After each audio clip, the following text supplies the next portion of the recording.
സമഗ്ര ശിക്ഷ കേരളയ്ക്ക് നൽകാനുള്ള ഫണ്ട് കേന്ദ്ര സർക്കാർ ഉടൻ അനുവദിക്കണമെന്ന് പൊതുവിദ്യാഭ്യാസ മന്ത്രി വി ശിവൻകുട്ടി. ഇക്കാര്യം ചൂണ്ടിക്കാട്ടി സംസ്ഥാനം കേന്ദ്ര സർക്കാരിന് കത്തയച്ചു. കഴിഞ്ഞ 2.5 വർഷത്തോളമായി സമഗ്ര ശിക്ഷയ്ക്കുള്ള ഫണ്ട് കേന്ദ്ര സർക്കാർ അനുവദിച്ചിരുന്നില്ലെന്നും കത്തിൽ വ്യക്തമാക്കി. വിവരങ്ങളുമായി ഷീജ ചേരുകയാണ്. ഷീജ, വിവിധ കാരണങ്ങൾ പറഞ്ഞുകൊണ്ടാണ് PM ശ്രീ അടക്കമുള്ള വിഷയങ്ങൾ പറഞ്ഞുകൊണ്ടാണ് SSK ഫണ്ട് തടഞ്ഞു വെച്ചത്. എന്താണ് ഈ കത്തിൽ ഇപ്പോൾ മന്ത്രി പറഞ്ഞിരിക്കുന്ന മറ്റു കാര്യങ്ങൾ?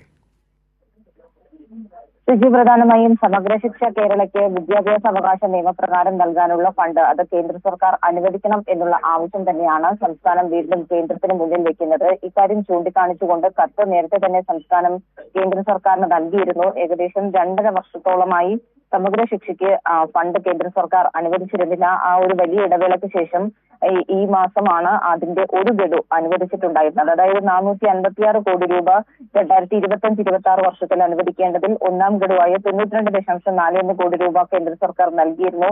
അതിനപ്പുറത്തേക്ക് കുടിശ്ശികയായിട്ടുള്ള തുകയോ അല്ലെങ്കിൽ അതിന്റെ ബാക്കിയുള്ള തുകയോ അത് കേന്ദ്രം നൽകാത്ത ഒരു സാഹചര്യമാണ് നിലനിൽക്കുന്നത്. ഈ ഒരു പശ്ചാത്തലത്തിലാണ് സംസ്ഥാനം വീണ്ടും ഈ വിഷയത്തിൽ കേന്ദ്രത്തിന് മേൽ സമ്മർദ്ദം ചെലുത്തുന്ന നടപടികൾ തുടരുന്നത്.